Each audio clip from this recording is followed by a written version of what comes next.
Donc je suis avec le professeur Pichard dans le cadre de la préparation des prochains états généraux et des premiers états généraux de l'infectiologie.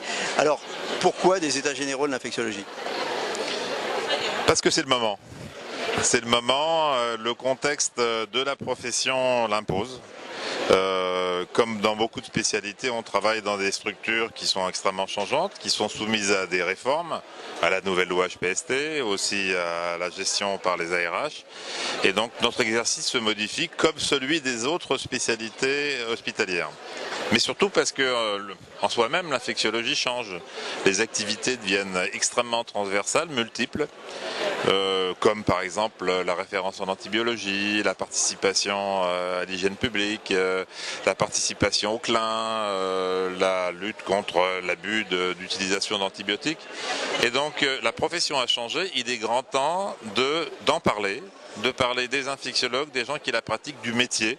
Et c'est pour ça que ces états généraux, en une journée, permettront de faire le point sur ce contexte global, mais aussi, surtout, sur les changements et l'avenir de l'infectiologie. Alors, les objectifs, qu'est-ce qu'on en attend? On en attend d'abord de savoir ce qu'on fait. Par exemple, ces états généraux, ils seront organisés par le syndicat national des infectiologues, en collaboration avec le CMIT, le Collège des maladies infectieuses et tropicales, avec la Société savante, donc la SPILF. Et donc, on a tous besoin de savoir exactement ce que l'on fait, qui nous sommes, pour pouvoir proposer, et ça a commencé d'ailleurs pour la réforme des études, la réforme de la formation des infectiologues, de proposer une meilleure pratique, une meilleure organisation de l'infectiologie. Bon, pour le syndicat, c'est clair, défendre l'infectiologie, c'est d'abord connaître les infectiologues. Pour le CMIT, c'est important en termes universitaires, c'est savoir comment les former. Et enfin, pour la Société savante, c'est de connaître qui pratique cette spécialité, cette discipline universitaire ou cette spécialité pratique d'infectiologue francophone. Et est-ce qu'un des objectifs aussi, c'est pas tout simplement la reconnaissance de la spécialité infectiologie? Oui, bien sûr. On pense, comme beaucoup de spécialistes, ne pas être assez reconnus. Oui, en partie, mais il y a déjà beaucoup de choses qui ont été faites et on en discutera bien sûr lors de ces états généraux. C'est par exemple la réforme de la formation, de passer d'un DESC, d'un enseignement complémentaire, en un DESC, c'est-à-dire en une vraie spécialité. Donc on sait quand même quelles sont les limites de l'infectiologie, mais on connaît assez peu les vraies pratiques et elles sont extrêmement multiples.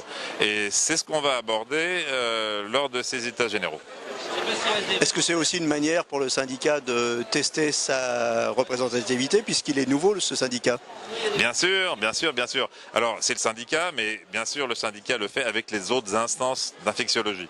L'infectiologie, c'est pas une énorme spécialité, c'est essentiellement hospitalier, public et privé. Beaucoup maintenant d'infectiologues sont dans des cliniques privées. C'est pas uniquement des universitaires, beaucoup de praticiens hospitaliers, contractuels pour certains. Donc bien évidemment, hein, c'est la représentation de toutes ces personnes que nous attendons au niveau du syndicat pour faire avancer la spécialité. Combien de personnes vous attendez? Bon, s'il y avait 200 personnes, ce serait très bien. S'il y en a 300, ce sera magnifique. S'il y en avait 1000, on ne pourrait pas assurer.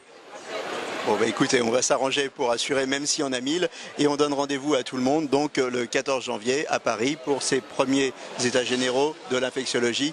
Frédéric Pichard, merci. Merci, les premiers d'une longue liste.